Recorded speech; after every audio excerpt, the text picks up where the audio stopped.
And now I'm talking with my friends in Poland, and they are worried that you align yourself too much with Putin. What's your message for them? Well, if I didn't align myself with both of them, you'd never have a deal.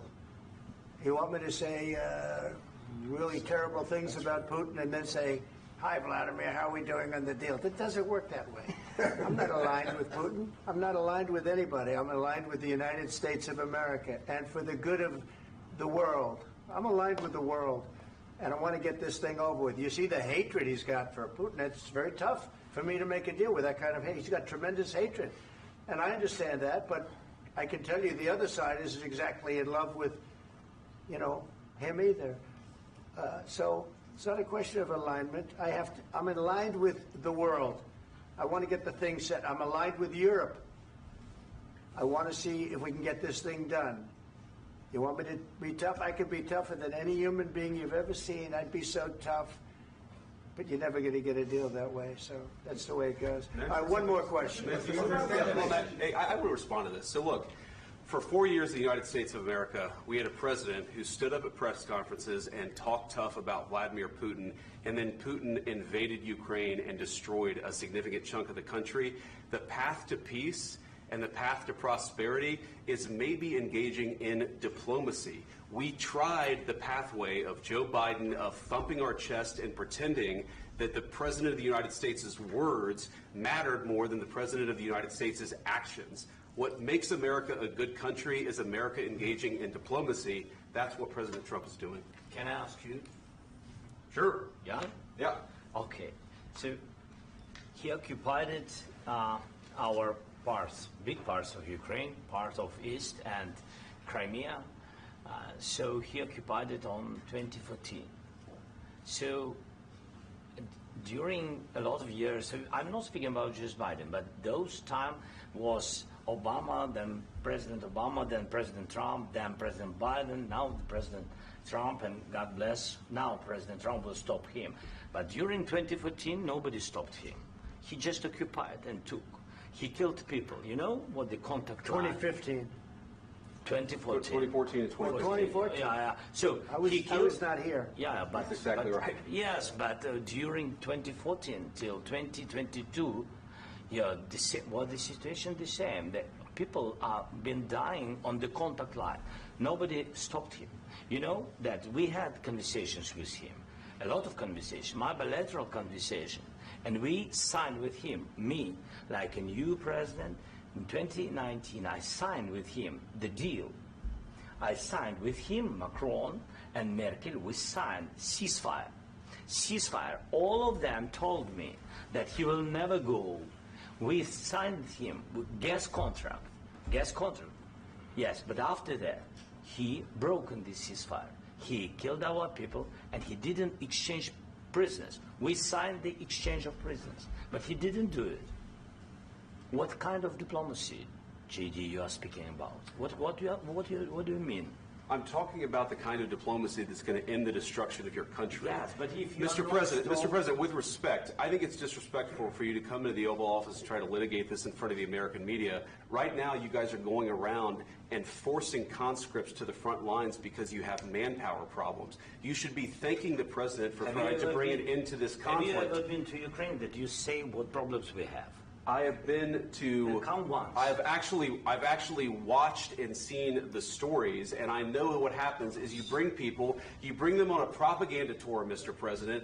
Do you disagree that you've had problems bringing people into your military? And do you think that it's respectful to come to the Oval Office of the United States of America and attack the administration that is trying to prevent the destruction of your country?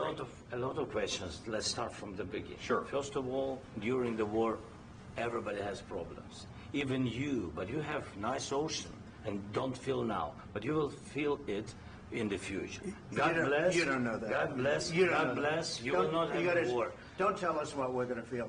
We're trying to solve a problem. Don't tell us what we're going to feel. I'm not telling you. Because you're in no position to dictate that. That's exactly what you're doing. You're in no position to dictate what we're going to feel. We're going to feel very good. Feel influence. We're going to feel very good and very strong. You will feel influence. You're right now not in a very good position. You've allowed yourself to be in a very bad position, and he happens to be right about it. From the very beginning of the war. You're not in a good position. You don't have the cards right now. With us, you start having cards. Right now, you don't. You're playing cards. You're playing cards. You're gambling with the lives of millions of people. You're gambling with World War III. You're gambling with World War III. And what you're doing is very disrespectful to the country, this country. That's backed you far more than a lot of people said they should have. Have you said thank you once? This entire meeting? No, in this entire meeting, have you said thank you? You went to Pennsylvania and campaigned for the opposition in October. Offer some words of appreciation for the United States of America and the president who's trying to save your country. Please, you think that if you will speak very loudly about the war, He's not speaking loudly. He's not speaking loudly. Your country is in big trouble. Can I Wait a minute. No. You've done a lot of talking. Your country is in big trouble. I know. You're not winning. You're not winning this. You have a damn good chance of coming out okay because of us. Mr. President, we are staying in our country, staying strong from the very beginning of the war. We've been alone, and we are thankful. I said thanks you haven't in been this alone. cabinet. You haven't been alone. In this cabinet. We gave you, through this stupid president, $350 billion. We gave you military equipment, and you men are brave, but they had to use our military. If you didn't have our military equipment, this war would have been over in 2 weeks. In 3 days, I heard it from Putin. In 3 days, this is something maybe new. Less. In 2 weeks, of course, yes. It's going to be a very hard thing to do business like this. I tell you. Just say thank you. I said a lot of times to American people. Except that there are disagreements, and let's go litigate those disagreements rather than trying to fight it out in the American media when you're wrong. We know that you're wrong. But you see, I think it's good for the American people to see what's going on. I understand, sir. I think it's very important. That's why I kept this going so long. You have to be thankful. You don't have the cards. You're buried there. Your people are dying. You're running low on soldiers. Listen, you're running low on soldiers. It would be a damn good thing. And then you tell us, I don't want a ceasefire. I don't want a ceasefire. I want to go, and I want this. Look. If you could get a ceasefire right now, I tell you, you take it so the bullets stop flying and your men stop getting killed. Of course, we want to stop the war. But you're saying you don't want a ceasefire. But I said to you, I want a ceasefire. With guarantees. Because you'll get a ceasefire faster than an agreement. Ask our people about ceasefire, what they think.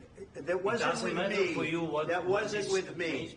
That was with a guy named Biden, who was not a smart person. That was with Obama. It was your president. Excuse me. That was with Obama, who gave you sheets, and I gave you javelins. Yes. I gave you the javelins to take out all those tanks. Obama gave you sheets. In fact, the statement is Obama gave sheets and Trump gave javelins. You got to be more thankful, because let me tell you, you don't have the cards. With us, you have the cards. But without us, you don't have any cards. One more question to Mr. Vice President. I'm sorry. It's going to be a tough deal to make because the attitudes have to change. What if Russia breaks ceasefire? What if Russia breaks peace talks? What do we do then? I understand that it's a heated conversation right now. What are you saying? She's asking, what if Russia breaks the ceasefire? What if anything? What if a bomb drops on your head right now? Okay? What if they broke it? I don't know. They broke it with Biden because Biden, they didn't respect him. They didn't respect Obama. They respect me. Let me tell you, Putin went through a hell of a lot with me. He went through a phony witch hunt where they used him and Russia. Russia. You ever hear of that deal? That was a phony Hunter Biden, Joe Biden scam. Hillary Clinton, Shifty Adam Schiff. It was a Democrat scam. And he had to go through that. And he did go through it. We didn't end up in a war. And he went through it. He was accused of all that stuff. He had nothing to do with it. It came out of Hunter Biden's bathroom. It came out of Hunter Biden's bedroom. It was disgusting. And then they said, oh, the laptop from hell was made by Russia. The 51 agents. The whole thing was a scam. And he had to put up with that. He was being accused of all that stuff. All I can say is this. He might have broken deals with Obama and Bush, and he might have broken them with Biden. He did, maybe. Maybe he didn't. I don't know what happened. But he didn't break them with me. He wants to make a deal. I don't know if you can make a deal. The problem is I've empowered you to be a tough guy. And I don't think you'd be a tough guy without the United States. And your people are very brave. But you're either going to make a deal or we're out. And if we're out, you'll fight it out. I don't think it's going to be pretty, but you'll fight it out. But you don't have the cards. But once we sign that deal, you're in a much better position. But you're not acting at all thankful.